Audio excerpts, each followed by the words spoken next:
네, 아는 기자 서상희 사건 팀장과 이야기 나눠보겠습니다. 자, 서 팀장, 강선우 의원의 전 보좌관 아직도 경찰 조사가 이어지고 있는데 이유가 있습니까? 다음 주 화요일입니다. 강선우 의원의 출석을 앞두고 경찰에선 막바지 혐의 다지기를 하는 걸로 해석할 수 있습니다.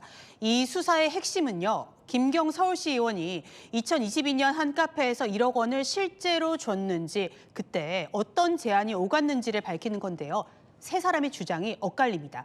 각자 유리한 입장을 내놓고 있는 그야말로 각자 도생입니다. 우선 돈을 줬냐 안 줬냐 이 세 사람의 주장 어떻게 엇갈리고 있습니까? 먼저 강선우 의원 주장부터 살펴보겠습니다. 돈을 받은 것도 전 보좌관의 보고로 뒤늦게 알았다고 주장합니다. 금품 수수 정황을 아예 몰랐다는 겁니다. 오늘 소환된 전 보좌관은 쇼핑백을 옮겨 실은 적은 있지만 그게 돈일 줄 몰랐다고요. 그런데 김씨 의원은 1억 액수까지 강선우 의원 측에서 정했다. 진술을 한 걸로 알려졌습니다. 또 1억 원을 강선우 의원과 전 보좌관이 셋이 함께 있는 자리에서 줬다는 주장도 했다고 합니다. 만약 돈을 줬다면 네. 결국 이 공천 대가인지가 가장 중요할 텐데 여기에 대해선 주장이 어떻게 좀 다릅니까? 일단 경찰이 확보한 김경시 의원 진술을 살펴보면 돈 얘기를 할 때도 공천은 언급하지 않았다 주장한 걸로 알려집니다.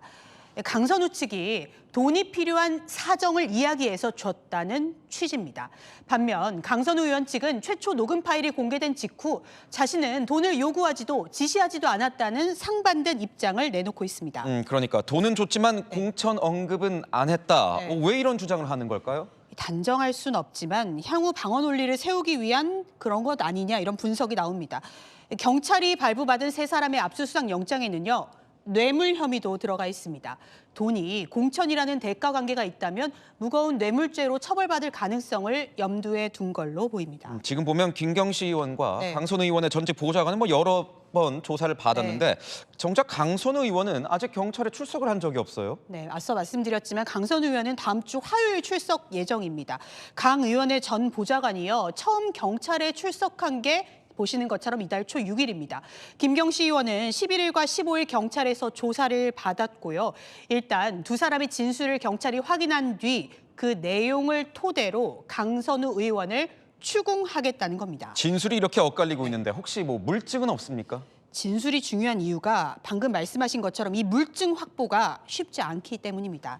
2022년 그러니까 돈을 건넨 걸로 지목된 카페의 CCTV는 이미 저장 기간이 지났을 가능성이 높습니다. 세 사람이 그날 같은 장소에 있었는지 통신 기지국을 통해 알 수 있지만 좀 취재해보니 이 기록도 1년까지만 보관된다고 합니다. 경찰 압수수색을 하기도 했잖아요. 여기선 뭐가 좀 안 나올까요? 경찰은 강선우 의원과 김경시 의원 사무실과 자택 등 10곳을 압수수색했는데요.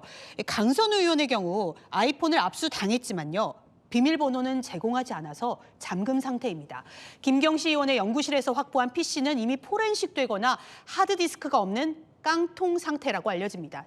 다만 김경시 의원은 태블릿 PC 등을 이미 제출한 상태여서 현재 경찰은요. 이 자료를 분석 중입니다. 강선우 의원과 김경시 의원 그리고 이 전직 보좌관까지 3자 대질 가능성도 있다면서요? 있습니다.